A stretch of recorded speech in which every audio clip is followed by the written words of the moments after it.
할렐루야. 하나님 은혜를 듬뿍 받으시기를 주님 이름으로 축복합니다. 오늘은 제9계명을 함께 나누도록 하겠습니다. 이제 10계명도 거의 마무리 단계에 이제 왔습니다.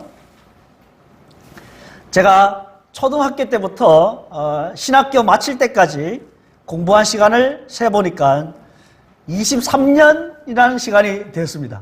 23년 동안 학교에서 공부를 했습니다. 그런데 이 23년 동안 유일하게 딱 한 번 1등 한 적이 있습니다. 오늘 좀 자랑하고 싶어요. 제가 중국에서 연변과학기술대학교에서 공부할 시절인데, 그때 이제 학교에서 이제 영어로 연극하는 그런 이 활동이 있었습니다. 그래서 저희 팀이 1등을 했습니다. 영어로 연극하는데, 그때 마침 학교에서 이 정직 캠퍼스 이 캠페인을 벌였습니다. 정직하는 이런 학생이 되자라는 취지에서. 그래서 저희가 주제가, 이 연극했던 주제가 평생토록 정직하자 뭐 이런 것이었습니다. 그래서 이 연극을 마칠 때 우리 다 같이 이렇게 외치는데 Integrity always 이렇게 딱 외치면서 마치는데, 저희들의 주제가 마침 학교에서 벌이는 이 캠페인의 주제와 딱 맞먹어서 아마 1등을 준 것 같아요. 뭐 잘한 건 다른 팀이 더 많이 잘했는데 저희가 1등을 했습니다. 왜냐하면 오늘의 이 말씀 내용과 이것이 조금 좀 근접해서 제가 함께 나눠봤습니다. 저희 집에서 아이들이 가장 심하게 혼날 때는 언제냐면 거짓말할 때입니다. 거짓말을 하면 혼납니다. 그런데 우리가 살아가면서 거짓말을 하지 않고 정직하게 살기가 참 어디 쉽던가요? 너무너무 힘듭니다. 오늘날은 사회가 발전하고 문화가 발전할수록 거짓말이 일수가 되었고 거짓말 투성이인 사회 속에 우리가 살고 있습니다. 그래서 어느 것이 진짜이고 어느 것이 가짜인지 정말 분별할 수 없을 정도로 너무 혼란스럽습니다. 자, 이런 상황 속에서 세상의 소금과 빛으로 살아야 하는 그리스도인들은 이 거짓말에 관해서 어떤 태도를 취해야 할까요? 나는 진리여 생명이라고 하신 예수님을 따르기로 한 우리 이 진리의 백성인 우리는 말에 대해서 어떤 모습을 보여줘야 하겠습니까? 전에 방송인 백지연 씨라고 아마 아실 것입니다. 그분이 이제 보험 광고를 촬영할 때였습니다. 근데 그 광고 멘트 중에 나도 이 상품을 구입했어요 라는 멘트가 있었답니다. 근데 그 당시에 백지연 씨는 그 보험을 가입하지 않았거든요. 그래서 이제 그 담당자와 이제 상의를 했습니다.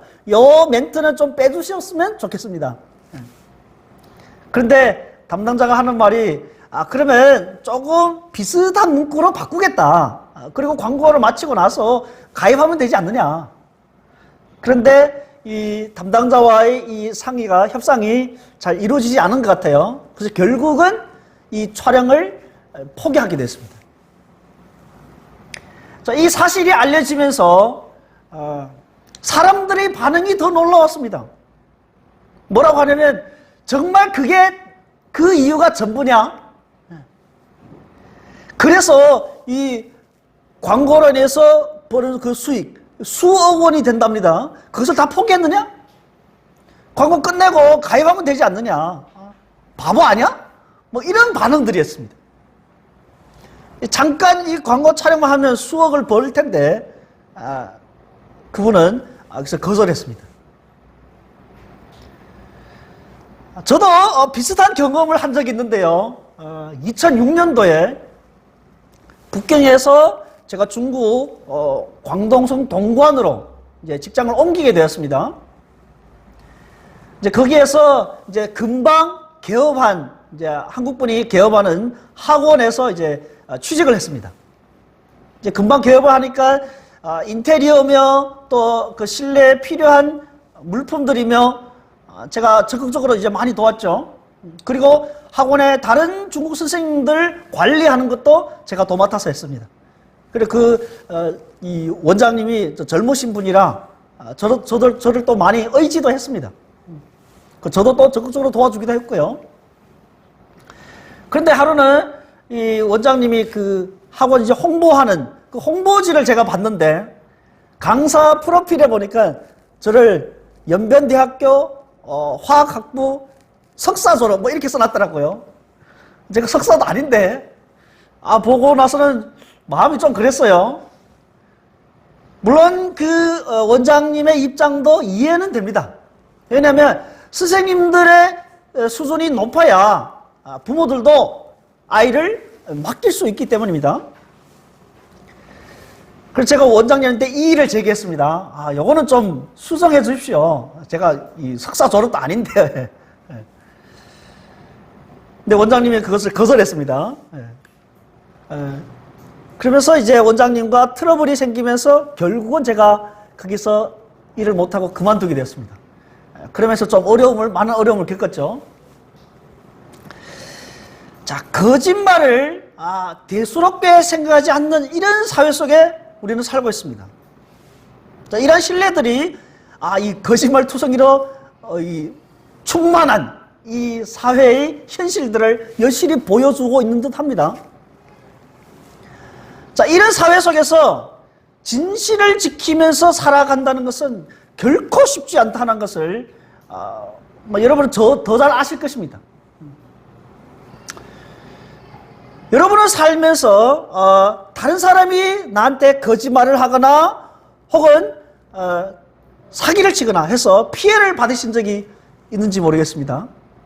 아니면 혹은 내가 또 다른 사람에게 거짓말을 해서 피해를 안긴 적은 없으신지. 오늘 우리 함께 나눌 말씀 제9계명 내 이웃에 대하여 거짓 증거하지 말라라는 것인데, 우리가 살면서 어떻게 진실만을 말하면서 살아요? 어떻게 거짓말을 조금 더 안 하고 살아요? 뭐 소위 말하는 선의의 거짓말도 있지 않습니까? 사실 이스라엘 백성은요, 하나님의 증인으로 택함받은 자들이었습니다. 구약성경 이사야서 43장 10절 말씀입니다. 우리 함께 읽도록 하겠습니다. 시작. 나 여호와가 말하노라. 너희는 나의 증인, 나의 종으로 택함을 입었나니 이는 너희가 나를 알고 믿으며 내가 그인 줄 깨닫게 하려 함이라. 나의 전에 지음을 받으신 신이 없었느니라. 나의 후에도 없으리라. 여기 앞에 보면 너희는 나의 증인, 나의 종으로 택함을 입었나니. 이스라엘 백성은 하나님의 증인으로 택함을 받은 자들이었습니다. 그런데 이들이 거짓 증인을 한다면 하나님이 이스라엘을 택한 그 원래의 목적에 위배되는 것입니다. 이스라엘 백성이 거짓말을 함으로써 거짓 증인이 된다면 결코 그들은 진리의 증인이 될 수 없다라는 것입니다. 자, 이것은요, 신약의 그리스도인들도 마찬가지입니다. 예수님께서 우리를 자신의 죽음과 부활에 대한 증인으로 우리를 부르셨습니다. 누가복음 24장 46절에서 48절 말씀인데요, 우리 함께 읽겠습니다. 시작. 또 이르시되 이같이 그리스도가 고난을 받고 제3일에 죽은 자 가운데서 살아날 것과 또 그의 이름으로 죄사함을 받게 하는 회개가 예루살렘에서 시작하여 모든 족속에게 전파될 것이 기록되었으니 너희는 이 모든 일의 증인이라. 아멘. 사랑하는 여러분, 우리는 진리요 생명이신 예수 그리스도의 증인인데 우리가 거짓말을 해서 거짓 증인이 된다면 그러면 누가 우리가 한 이 거짓말을 진리로 받아들이겠습니까? 그러면 우리는 어떠한 경우에도 거짓 증인을 대해서는 안 된다라는 것입니다. 성경에 보면 세상에 악이 들어오게 되는 첫 번째 범죄, 최초의 범죄는 사탄의 거짓말부터 시작된 것이었습니다. 그런 점에서 사탄은 거짓의 아비인 것입니다. 요한복음 8장 44절에 보면요, 마지막 보면 그가 거짓말쟁이요 거짓의 아비가 되었습니다. 그러면 먼저 증인은 어떤 사람입니까? 우리 함께 구약의 레위기 5장 1절 말씀을 봅니다. 여기 보면 만일 누구든지 저주하는 소리를 듣고서도 증인이 되어 그가 본 것이나 알고 있는 것을 알리지 아니하면 그는 자기의 죄를 제해할 것이요 그 허물이 그에게로 돌아갈 것이며. 증인은 어떤 사람이냐면요, 자기가 본 것이나 자기가 알고 있는 일이 있으면 반드시 진술해야 된다는 것입니다. 그대로 증언하지 않으면 그것은 곧 죄요 허물이요, 반드시 자신이 책임져야 한다고 성경은 강조하고 있습니다. 신명기 19장에서도 이렇게 말씀합니다. 재판장은 자세히 조사하여 그 증인이 거짓 증거하여, 자, 위증이 된다면 그 형제를 거짓으로 모함한 것이 판명되면 그가 그 형제에게 행하려고 꾀한 그대로 그에게 행하여 너희 중에서 악을 제하라. 한국의 이 헌법에도 보면 위증을 하면 처벌을 받게 돼 있죠. 그래서 청문회 할 때 되면 항상 이렇게 맹세하더라고요. 자, 이렇게 고대 이스라엘에서 증인의 증언은 피고의 재산과 또 명예, 심지어는 생명마저 그 증언에 의해서 좌우지되기 때문에 죄의 제9계명은 이웃에 대하여 거짓 증거하지 말라고 명령합니다. 자, 열왕기상 21장에 보면요, 아합 왕이 이 백성 나봇이라는 이 사람의 포도원을 탐냈습니다. 그런데 또 그것을 빼앗아올 명분이 없어요. 그래서 노심초사합니다. 밥맛도 없습니다. 왕후 이세벨이 왕의 그런 모습을 보면서 위로를 해주죠. 왕은 이 한 나라를 다스리는 왕이 아닙니까? 어찌하여서 이렇게 슬퍼하여? 마음껏 드십시오. 제가 나봇의 포도원을 가져다 드리겠습니다. 그래서 이세벨은 불량자들을 동원해서 거짓 증언을 하게 합니다. 불량자 2명이 나봇이 하나님과 왕을 저주했다라고 위증하게 한 것입니다. 결국은 나봇은요, 돌에 맞아 죽었습니다. 포도원도 빼앗기고 말입니다. 이 두 사람이 거짓 증언 때문에 나봇의 그 포도원은 물론이고 나봇의 생명마저 빼앗기게 된 것입니다. 이런 어처구니 없는 일들이 이스라엘에서 버젓이 일어나고 있는 거예요.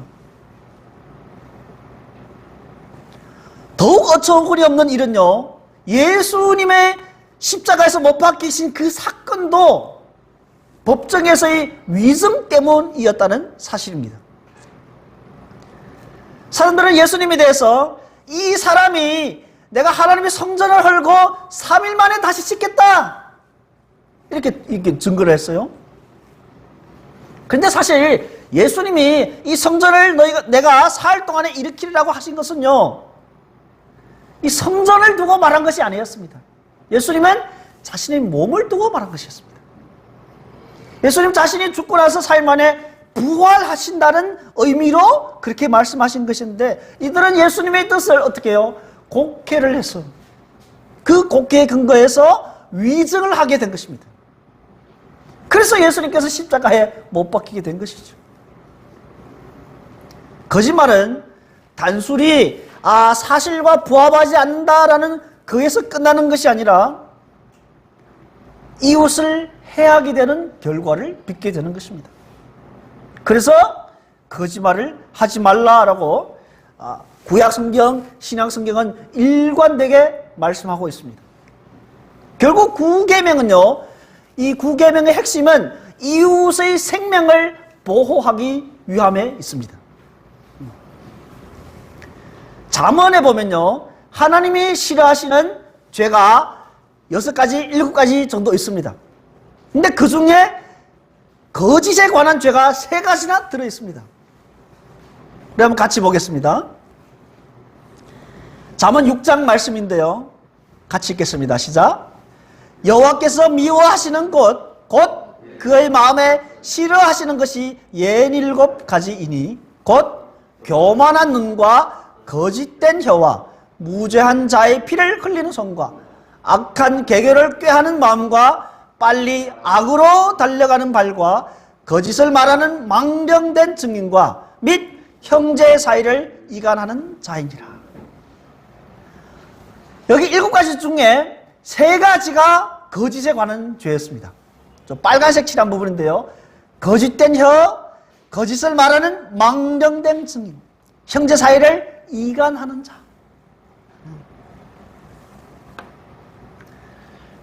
여호수아서 2장에 보면 여호수아가 이스라엘 백성을 이끌고 이제 가나안 땅으로 들어갈 때 여리고성을 앞두고 이제 2사람 정탐꾼을 파견했습니다. 이 2 정탐꾼이 여리고에 있는 라합이라는 여인의 집에 투숙했습니다. 그런데 그 현지 사람들이 이것을 목격했습니다. 그리고 여리고 왕에게 이제 고발을 한 거예요. 그랬더니 여리고 왕이 이제 사람들을 파견해서 그 2사람을 잡아오라고 명령합니다. 사람들이 라합 집에 왔어요. 사람 내놓으라고. 그랬더니 라합이 하는 말이 2사람이 왔는 건 맞는데 그 사람들이 어디에서 왔는지 저는 모릅니다. 그리고 이제 날이 저물어서 성문이 곧 닫히려고 할 때 그들은 이미 떠났습니다. 지금 여러분 빨리 쫓아가면 따라 잡을 수 있을 것 같아요. 빨리 가십시오. 거짓말을 했습니다. 사실 그 전에 라합은 이미 그 2사람을 자기 집에 지붕에 숨겨두었습니다. 그래서 그 사람들은 그 거짓말에 의해서 갔고요. 이 2 정탐꾼은 안전하게 되었습니다. 자, 구계명에서는 이웃에 대하여 거짓 증거하지 말라고 했는데 그렇다면 라합은 지금 구계명을 어기고 있는 것이 아닙니까? 이거 어떻게 해요? 놀랍게도 신약 성경 야고보서에서는요, 라합의 이런 행위를 징계하기는커녕 칭찬합니다. 야고보서 2장 25절 말씀입니다. 우리 같이 읽겠습니다. 시작. 기생 라합이 사자들을 접대하여 다른 길로 나가게 할 때 행함으로 의롭다 하심을 받은 것이 아니냐. 라합이 거짓말을 하지 않았더라면 그러면 이 추격꾼들을 따돌릴 수 없을 것입니다. 그렇다면 이 2 정탐꾼은 아마 잡혔을 것이고 생명도 위험하게 되었을 것입니다. 그런데 성경은요, 라합의 이런 거짓말을 정죄하지 않습니다. 우리는 라합이 이 한 거짓말에 대해서 어떤 시선으로 바라봐야 할까요?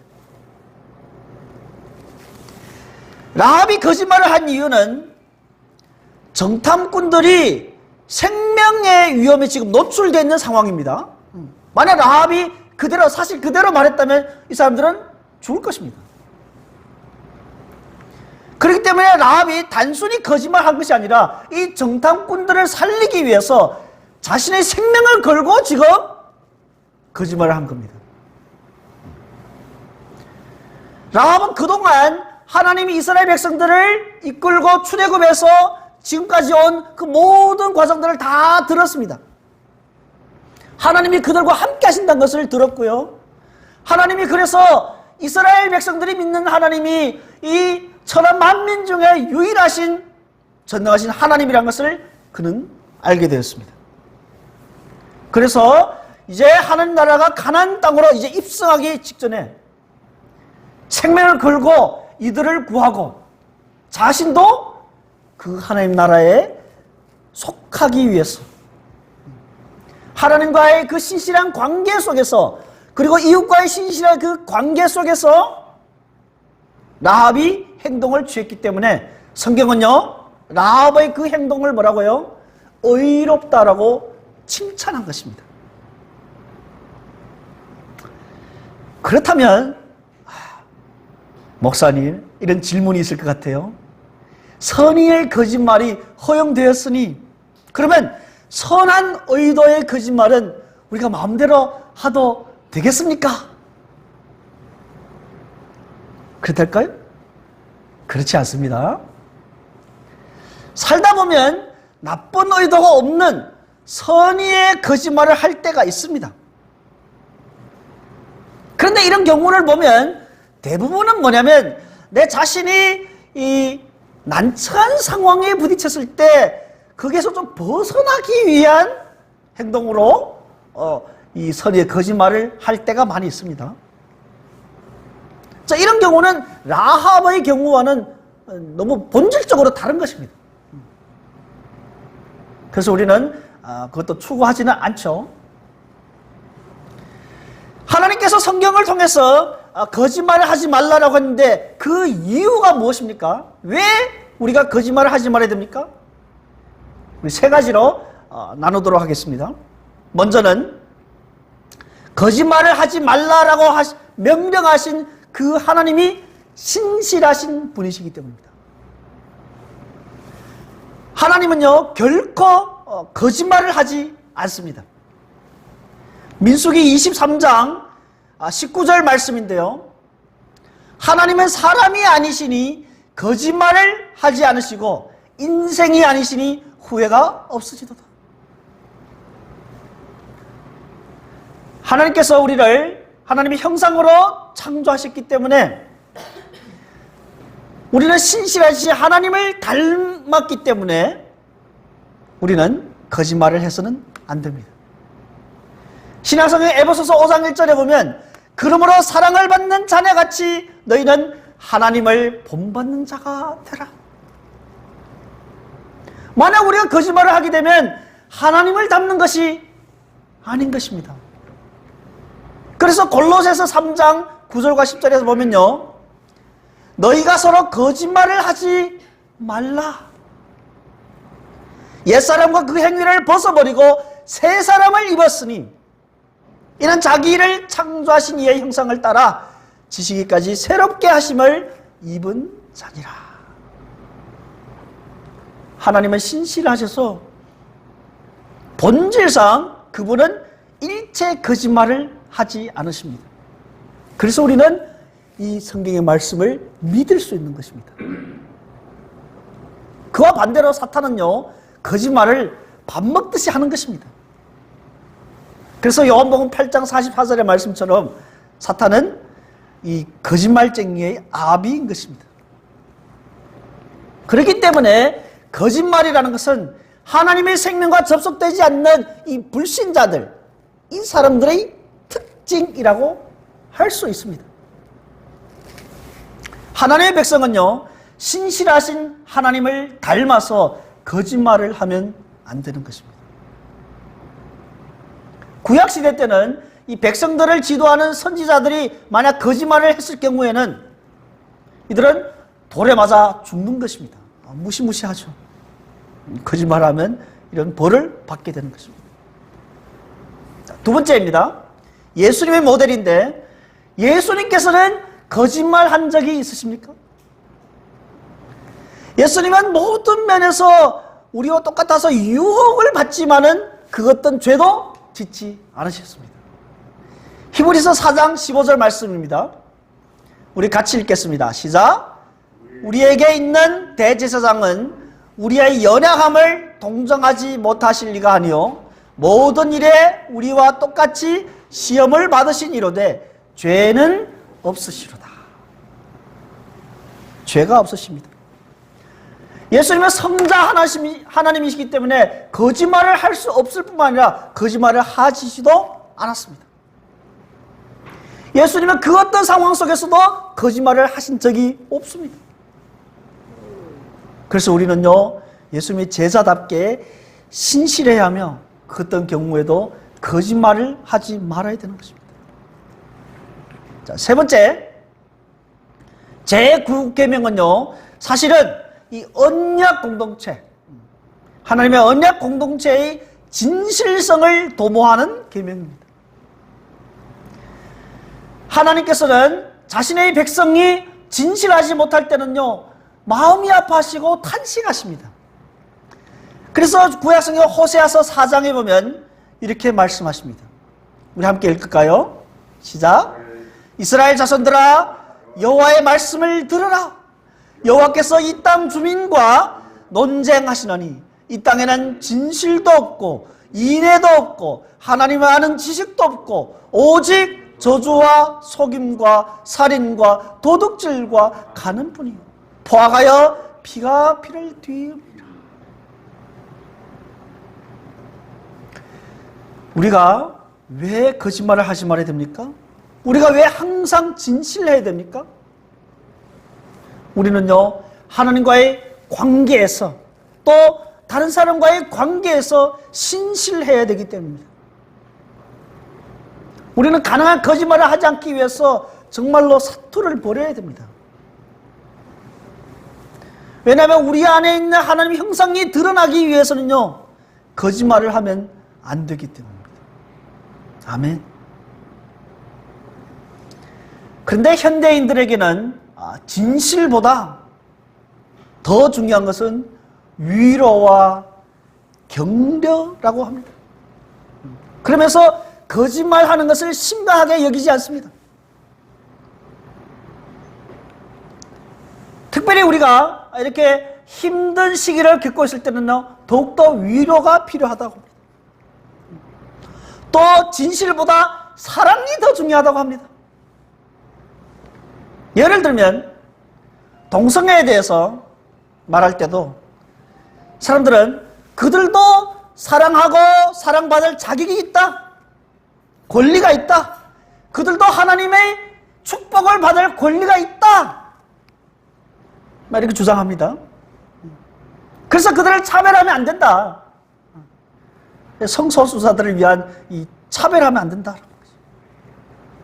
그래서 이 성소수자들을, 동성애자들을 축복해주는 감리교단에 어떤 목사님이 계셨습니다. 이미 언론에 다 노출돼서 실명을 거론해도 뭐 상관없다 생각하는데, 감리교단 이동환 목사님이 이 동성애자들을 축복해가지고 이 감리교단에서 2년 목사직 정직하는 이 징계를 줬습니다. 그래서 작년 10월 달이었죠. 그래서 굉장히 파장이 컸습니다.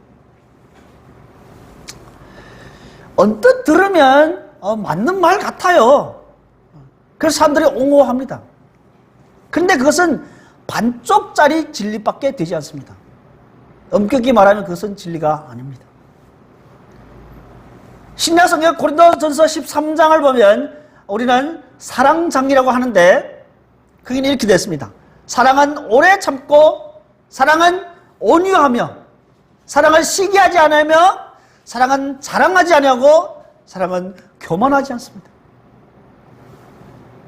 그런데 그 뒤에 바로 따라오는 구절에는요, 13장 6절에 보면 사랑은 불의를 기뻐하지 아니하고 진리와 함께 기뻐한다라고 했습니다.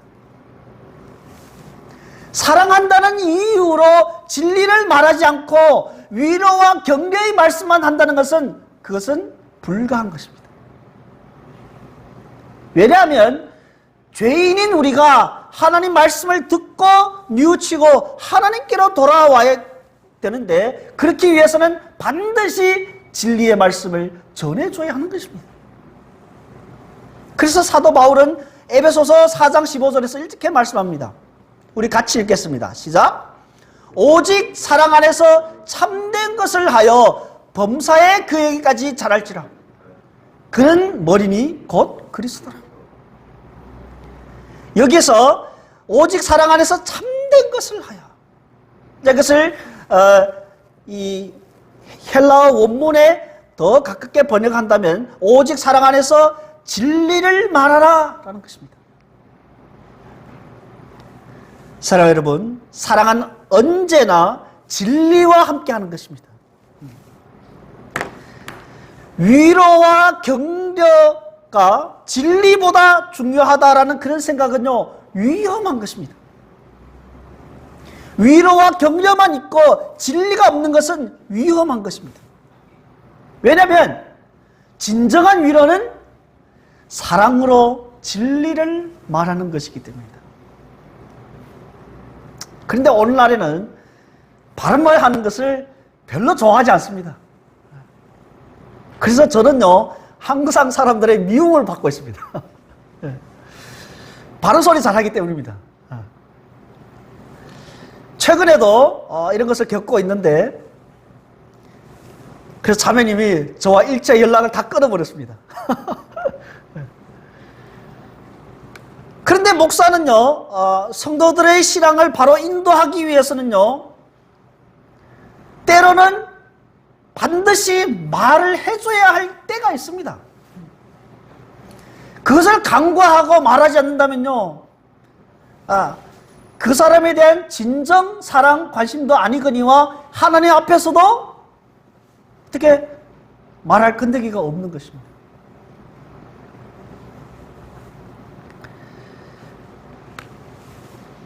그래서 목사가 이렇게 바른 신앙을 갖기 위해서 권면할 때는 목사가 나를 미워해서 그러냐, 그런 생각 안 해주셨으면 좋겠습니다.